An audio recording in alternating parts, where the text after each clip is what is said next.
wants to be king! It's like Shakespeare once wrote. Pimpin' ain't easy. You gotta pay the cost to be the boss, and if playing Crusader Kings 3 has taught me anything, it's that there were few who've embodied this philosophy more than medieval monarchs. To the illiterate peasants who spent 16 hours a day toiling away in the fields, it probably seemed like the king had it easy. And while the royalty did enjoy a far more comfortable day-to-day lifestyle, the trade-off was that the stress of running a kingdom and warding off assassination attempts by ambitious family members often left them a reclusive alcoholic who was constantly on the verge of a mental breakdown. Now, if you've never heard of Crusader Kings, then don't worry. If you've ever played Civilization, Total War, or Risk, or even just seen that one episode of Seinfeld, then you're on the right track. What's that? Oh, it's Risk. It's a game of world domination being played by two guys who can barely run their own lives. Crusader Kings 3 is a grand strategy game where you've got to manage your resources, engage in diplomacy, and defeat your enemies, all in the name of global conquest. At least on paper, because while Crusader Kings 3 shares many of the trappings and mechanics of the grand strategy genre, it's the way it cleverly implements many elements traditionally associated with role-playing games, and even a few from The Sims, that really sets it apart from the competition. Now, I just want to make one thing clear from the start. This isn't going to be a deep dive into the various mechanics and systems that comprise the gameplay. By their very nature, grand strategy games tend to be pretty complex beasts with a lot of moving parts, and Crusader Kings 3 sits at the more complicated end of the spectrum, breaking down all the stuff like piety, renown, and prestige, along with providing you all with a basic outline of how feudalism and the various systems of inheritance in the game all work, would take far too much time. You can rest easy though, as the game has a pretty great tutorial that does a fantastic job at easing you into the shallow end of the pool. Instead, in this video, I just want to talk about some of the things that I think make Crusader Kings 3 such a wonderful and endlessly engaging experience. Crusader Kings 3 allows you to witness roughly 600 years of human history through the eyes of various members of whichever family you choose to play as. When the game kicks off, you can choose between two start dates, either 867 or 1066. While the game does push you towards a few specific characters, you're free to choose from practically anybody on the game's massive map, or even replace any of the pre-existing rulers with a custom one of your own, who you're able to fine-tune to your exact liking. Just having the freedom to choose from essentially any character on the map hints at one of the biggest strengths of Crusader Kings 3, and that's the completely open-ended approach it takes to gameplay. Most grand strategy games have you start small and build your empire from the ground up, and while that's personally my favorite way to play, you aren't forced to do so here. If you're in the mood to start off as the head of the Byzantine Empire and just steamroll all your neighbors, there's nothing stopping you from doing so.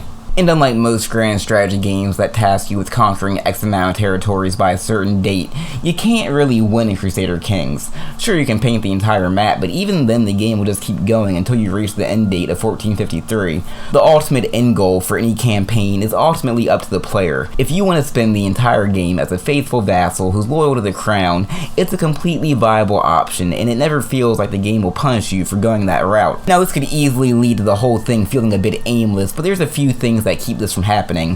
One is just the sheer amount of tools you have at your disposal to play with. Yeah, there's the stuff you'd expect, like arranging marriages to gain alliances and planning schemes to assassinate your enemies, but that's really only the tip of the iceberg. This is a game where you can bribe the Pope to ensure he gives you the right to declare war against a child, bypass your son's inability to produce an heir by cuckolding him, reform the Catholic Church to make your habit of eating your prisoners socially acceptable, and blackmail your liege for guaranteed council rights when you find out just what he's been using his scepter for. Weird stuff. Butt stuff.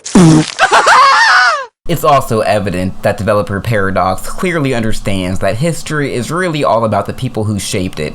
Wars are waged and empires rise and fall because of the ambitions and faults of individuals, and that's something that the strategy genre has never been able to accurately convey. Leaders in civilization games are essentially gods that reign for thousands of years, while your commanders in Total War are completely forgettable. Sure, when one with great stats falls in battle, you're momentarily annoyed, but then you quickly move on. In Crusader Kings 3, though, your rulers aren't just a figurehead representing the player's power. They're actual characters with their own personalities and traits who go through their own unique life experiences.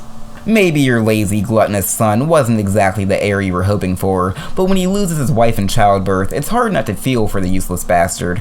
On the other hand, when your badass Viking warlord comes down with cancer, and the risky treatment you elect for actually pays off, there's a genuine sense of relief. The level of attachment that you end up developing with your characters in Crusader Kings 3 is something that few games can match.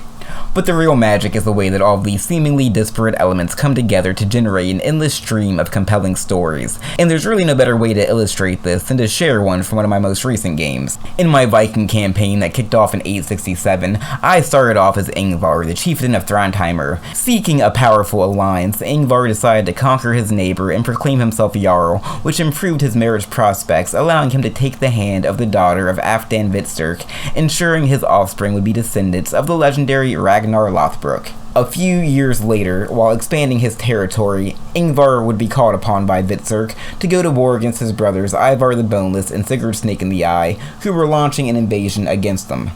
However, before Ingvar could join the fight, the King of Alba declared war on him, seeking to claim some of his holdings in the Northern Isles. Knowing he was now open to attack, Ingvar sought out an alliance with the other son of Ragnar, Bjorn Ironside, ensuring he wouldn't have any problems from the King of Sweden. It took 2 years of hard fighting, but eventually Ingvar was able to broker a truce with the King of Alba, but by the time his troops were in a position to reinforce Afdan, it was too late and he was forced to concede the county of Northumbria to his brother Ivar. In the following years, Ingvar managed to claim enough territory that he was eventually able to declare himself King of Norway. He would also strike up a true friendship with his ally Bjorn while both kings were attending a feast. Shortly after this, when Bjorn declared war against his brother Sigurd, Ingvar was more than happy to aid his new friend against all of his surviving brothers. You broke my heart. And the pairing of Norway and Sweden would prove to be far too much for them. However, over the years, Vitserk had died, leaving Bjorn as Ingvar's only major ally. Knowing that the true threat lied in the numerous Christian rulers of mainland Europe, Ingvar sought to consolidate power among the Northmen and brokered an alliance with Ivar.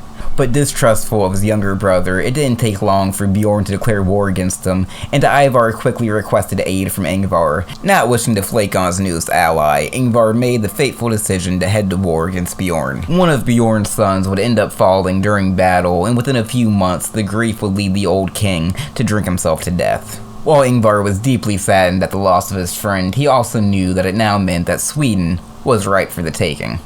None of that was scripted, and attempting to recreate it all exactly would be pretty much impossible. Even if I were to try to make all the same choices, there's no predicting exactly how the AI is going to react on any given playthrough, or which optional events will trigger. Every single character you play as will have their own personal story, and even the less successful ones will often stand out in their own way. My one-armed, one-legged king might not have really accomplished anything during his 11th month reign, but I'll always have a soft spot for the guy, considering the fact that he even lived long enough to ascend to the throne in the first place was a small miracle in itself. Crusader Kings 3 is a one-of-a-kind masterpiece that serves as the perfect showcase for the potential of emergent storytelling that's only possible through the magic of video games. A game of this scale could have easily buckled under its own weight and been completely inaccessible, yet Paradox has somehow managed to make what might be the most approachable strategy game to date without sacrificing any of the depth that hardcore fans know and love. Ambitious, epic, and endlessly enjoyable, I give Crusader Kings 3 12 rampaging berserkers out of 12.